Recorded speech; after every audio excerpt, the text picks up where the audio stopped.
حضرت فاطمہ کے گھر میں فاقہ حد سے بڑھ گیا تو حضرت علی نے فرمایا کہ جاؤ اللہ کے نبی سے کچھ تو مانگ کے آؤ، کچھ تو پیٹ میں جائے۔ زندگی میں کبھی ایسا موقع نہیں آیا، یہ ایک دفعہ اتنا فاقہ آیا کہ حضرت علی جیسی ہستی نے بھی کہا جاؤ۔ تو آپ تشریف لائیں اور دروازے پہ دستک دی تو اتنا پیار تھا۔ جب حضرت فاطمہ گھر میں داخل ہوتی، اللہ نے ہمیں اولاد کے ساتھ کیا سلوک کرنا ہے، اللہ نے ہمیں اپنے نبی سے یہ بھی سکھایا۔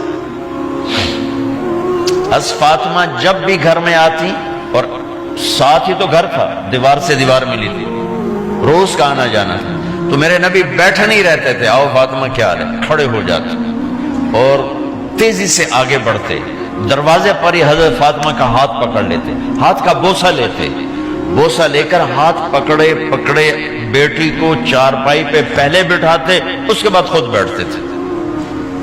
اکرموا اولادکم، میرے نبی نے کہا اولاد کو عزت دو، پھر وہ تمہیں عزت دیں گے۔ ہمارے ماحول میں اکثر ماں باپ نے اولاد پہ ڈنڈا ہی اٹھایا ہوتا ہے، پھر ان میں بغاوت پیدا ہو جاتی، پھر کہتے ہیں اولاد نافرمان۔ آپ نے دستک دی تو کہنے لگے یہ تو فاطمہ کی دستک ہے، خیر تو ہے، پہلے تو کبھی اس وقت میں آئی نہیں۔ تو آپ نے ام ایمن سے کہا دروازہ کھولو۔ ام ایمن نے دروازہ کھولا تو آپ نے استقبال کیا، بٹھایا، پوچھا بیٹی کیا ہوا، اس وقت میں کیسے آئیں؟ کہ یا رسول اللہ بہت فقر ہے، بہت بھوک ہے، آپ کے پاس سنا کچھ مال آیا ہے، کچھ ہمیں بھی دے دیا جائے۔ اتنی صابر بیٹی زندگی میں ایک دفعہ بھوک کی شکایت لے کر آئیں، اور آگے باپ نے پھر پیپر لے لیا، پھر امتحان میں ڈال دیا۔ آپ نے کہا بیٹی میرے پاس 5 بکریاں کھڑی ہیں، دے دوں یا 5 دعائیں سکھا دوں؟ یہ بھی کوئی کتنا سخت موقع تھا، کتنا سخت موقع ہے کہ صبر کا پہاڑ بیٹی اتنی مجبور ہو کر آتی ہیں کہ یا رسول اللہ برا حال۔ تو میرے نبی کہتے بیٹی یہ بکریاں بھی لے جا، دعائیں بھی لے جا، دونوں جمع کر دیتے، یا دعائیں بعد میں سکھا دیتے، بکریاں دیتے، ایک تو دے دیتے، پر امت کے غریبوں کو تسلی دینی تھی، چونکہ امت میں اکثر طبقہ غریب ہوگا۔ تو آپ نے کہا بیٹی 5 بکریاں دوں یا 5 دعائیں دوں؟ تو وہ سمجھ گئیں اپنے باپ کے مزاج کو کہ ابا جان امتحان لے رہے ہیں۔ تو کہا ابا جان بکریاں چھوڑ دیں، مجھے دعائیں سکھا دیں، مجھے بکریاں نہیں چاہیے۔ بھوکے کی رات بھی گزر جاتی ہے اور بھوکے کا دن بھی ڈوب جاتا ہے۔ تو آپ کا چہرہ ایسے کھل گیا کہ میری بیٹی پاس ہو گئی۔ کہا بیٹی آپ تم دعا میں یہ کہا کرو یا اول الاولین یا آخر الاخرین یا ذا القوة المتین یا راحم المساکین یا ارحم الراحمین، یہ تیرے لیے 5 بکریوں سے اعلیٰ چیز۔ اب گھر واپس گئیں خالی ہاتھ۔ حضرت علی نے فرمایا تو کچھ بھی نہیں لائی؟ کہ نہیں لائی ہوں، بہت کچھ لائی ہوں۔ کہا کیا؟ کہ میں دنیا لینے گئی تھی، آخرت لے کے آ گئی۔ ذہبت للدنیا وجئت بالآخرہ۔ تو حضرت علی نے فرمایا تیرا آج کا دن سب سے اعلیٰ دن، خیر ایامک ھذا۔ داماد کا امتحان لے لیا، حضرت علی کو بلا لیا، علی 5000 بکریاں دو کہ 5 دعائیں دوں؟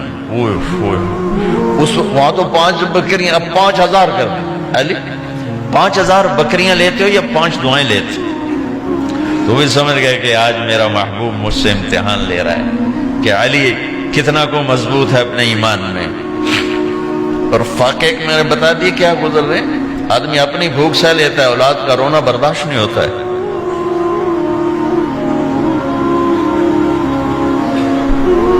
علی 5 دعائیں دوں کہ 5000 بکریاں؟ حضرت علی نے عرض کی یا رسول اللہ دعائیں سکھا دیں، بکریاں نہیں چاہیے۔ میرا نبی کا چہرہ کھل گیا کہ میرا داماد بھی پاس ہو گیا۔ علی تو یہ دعا مانگا کر روزانہ، اللہم اغفر لی ذنبی ووسع لی خلقی وبارک لی فی رزقی وقنعنی بما رزقتنی ولا تذهب قلبی الی شیء صرفتہ عنی۔ یہ 5 دعائیں تو مانگا کر، 5000 بکریوں سے زیادہ ہے۔ اللہم اغفر لی ذنبی، اللہ میرا گناہ معاف کر، وسع لی خلقی، میرے اخلاق عالی شان کر، بارک لی فی رزقی، میرے رزق میں برکت دے، قننی بما رزقتنی، مجھے لالچ سے نکال دے، مجھے لالچی نہ بنا، مجھے حریص نہ بنا، ولا تذهب قلبی الی شیء صرفتہ عنی، جو تو نے مجھے دیا نہیں اس کی میرے اندر سے طلب بھی ختم کر دے، مجھے اس کا طلبگار بھی نہ بنا، کہ یہ 5000 بکریوں سے زیادہ ہے۔ بس فاطمہ رضی اللہ تعالیٰ عنہ سے ملنے گئے، کہا بیٹی میں اندر آ جاؤں، میرے ساتھ عمران بھی ہیں، ایک صحابی تھے عرب سردار، میرے ساتھ عمران بھی ہیں۔ کہا ابا جان میرے گھر میں اتنی چادر نہیں کہ اپنے آپ کو چھپا سکوں، پردہ کرنے کے لیے میرے پاس چادر کوئی، تو آپ نے اپنی چادر اندر دے دی، کہا اس سے پردہ کر لا، تو لپیٹ لی۔ اب اندر آئے تو آپ نے پوچھا میں نے سنا تھا تو بیمار ہے، میں تیرا حال پوچھنے آیا ہوں، تو باپ کو دیکھ کے آنسو نکل آئے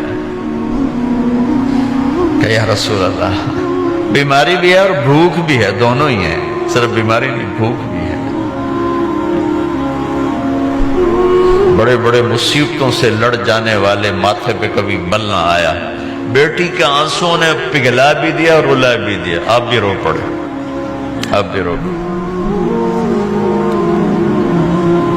پھر کہا میری بیٹی نہ رو، والذی بعث اباک بالحق ما دقت من 3 ایام طواقا، آج تیسرا دن ہے میں نے ایک لقمہ نہیں کھایا، میں تیرے ساتھ۔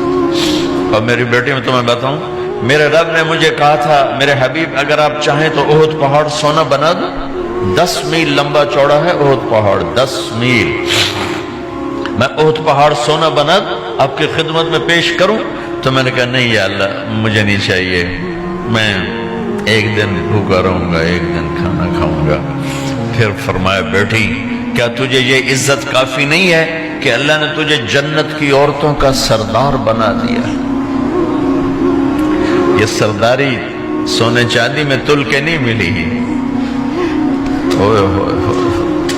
میں قربان جاؤں۔ بھائیو اب سب ماشاءاللہ نوجوان نظر آ رہے ہو، تھوڑا وقت نکال کے اگر آپ پڑھے ہوئے ہو اپنے نبی کی زندگی پڑھا کرو، اپنے نبی کی زندگی پڑھا کرو، بڑا ایمان بھی بنے گا، حوصلہ بھی ملے۔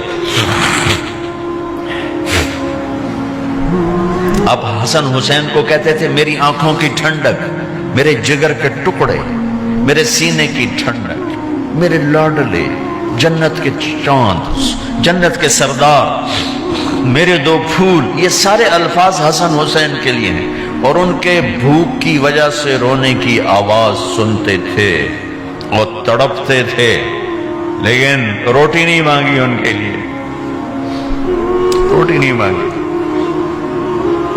کہ اپنی امت کے غریبوں کو تسلی دینی تھی کہ اگر میں فقیر بن کے جا رہا ہوں تو تمہارے اوپر بھی امتحان ہے، چند دن برداشت کرو۔